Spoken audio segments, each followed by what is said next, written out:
Vamos a estudiar qué forma presentan las isocuantas, es decir, las curvas de nivel de la función de producción cuando estamos en el largo plazo y podemos variar la cantidad tanto de capital como de trabajo. ¿Cuáles son las características que deben cumplir unas isocuantas, una función de producción? Las isocuantas es una función de producción que se ajuste a lo que creemos que debe ocurrir en la realidad con la tecnología de producción de las empresas. Bueno, pues la primera característica que tendrán las isocuantas como las que tenéis ahí dibujadas, es que deben ser decrecientes. ¿Qué significa esto? Que en una misma isocuanta, para una mayor cantidad de trabajo debe corresponder una menor cantidad de capital. Esto es bastante lógico.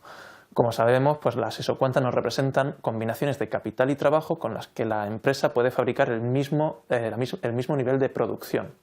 Por tanto, dos combinaciones de capital y trabajo, si pueden producir la misma cantidad de producto y una de las dos combinaciones tiene menos unidades de capital, pues tendrá que tener más unidades de trabajo.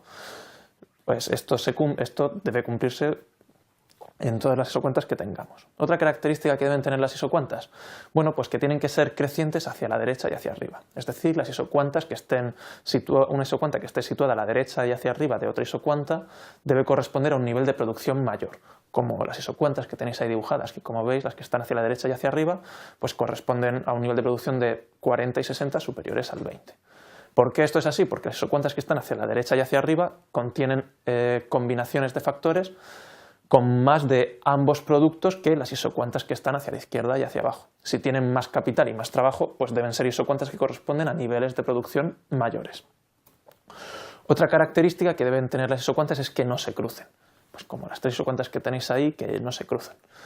¿Por qué? Bueno, si se cruzaran tendríamos situaciones muy extrañas, ¿no? Si una isocuanta superior cruzara a otra isocuanta inferior, pues tendríamos combinaciones de capital y trabajo con las que produciríamos menos producto que otras. Se producirían inconsistencias lógicas y por tanto las isocuantas no se pueden cruzar.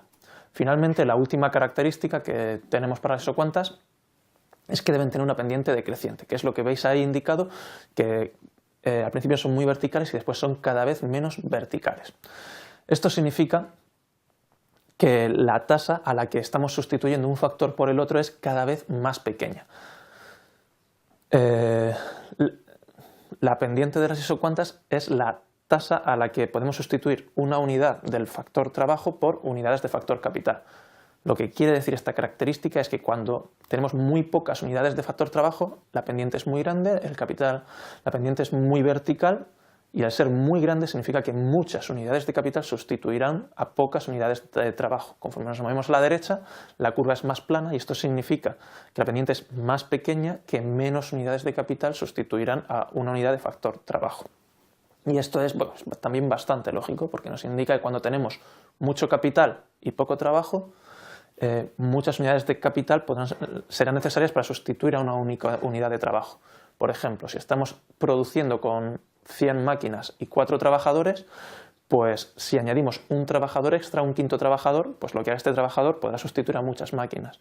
Si tenemos solamente 3 máquinas y 800 trabajadores, un trabajador extra no podrá sustituir a muchas máquinas. Lo vamos a ver esto con más detenimiento. Fijémonos que en el largo plazo la producción se puede llevar a cabo de distintas formas. Con una cantidad de capital, con mucho capital y poco trabajo, podríamos elegir tener menos capital pero más unidades de trabajo. Y son las isocuantas precisamente lo que nos muestra cuáles de estas combinaciones son posibles. Bueno, pues una cuestión relevante será cómo podemos sustituir un factor productivo por el otro. ¿Cuántas unidades de un factor son necesarias para sustituir unidades del otro? Y esto es lo que, como hemos dicho, podemos analizar precisamente estudiando la pendiente de la isocuanta. Vamos a estudiarlo de nuevo con un ejemplo más detallado. Fijémonos aquí en esta isocuanta de un nivel Q, cuando estamos en el punto A. En ese punto A tenemos una combinación de capital y trabajo en la que, como veis, pues tenemos una cantidad elevada de capital en el eje de ordenadas y una cantidad pequeña de trabajo en el eje de abscisas. Como veis, la pendiente es muy vertical. Eso significa que la pendiente de la isocuanta en ese punto, en el punto A, es muy elevada. Y como veis, si nos vamos moviendo sobre la isocuanta y añadimos una unidad extra de factor trabajo, nos movemos hacia la derecha, añadimos una unidad extra de factor trabajo y se reduce el capital pues, en varias unidades, como podéis ver ahí. Eso es lo que nos mide la pendiente. ¿Cuántas unidades de capital sustituyen a una unidad de factor trabajo? Como veis en el gráfico, añadimos una unidad adicional de trabajo y si nos movemos en la isocuanta podemos reducir mucho el capital y mantenernos en la isocuanta. Es decir, nos movemos hasta una nueva combinación de capital y trabajo en la que podemos producir lo mismo, porque estamos en la misma isocuanta, con una unidad más de trabajo y muchas unidades menos de capital.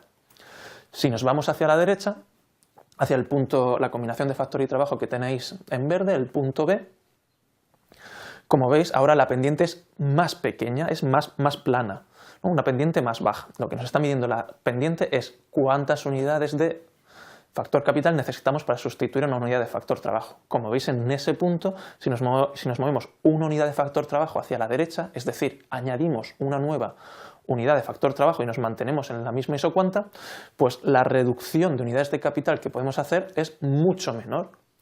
Es decir, en el punto B, una unidad adicional de factor trabajo sustituye a muy pocas unidades de capital. En cambio, en el punto A, en el azul, una unidad de factor trabajo adicional sustituye a muchas unidades de capital. Esto es la idea de que la pendiente sea decreciente, de que la pendiente de la isocuanta sea cada vez menor, cada vez más plana.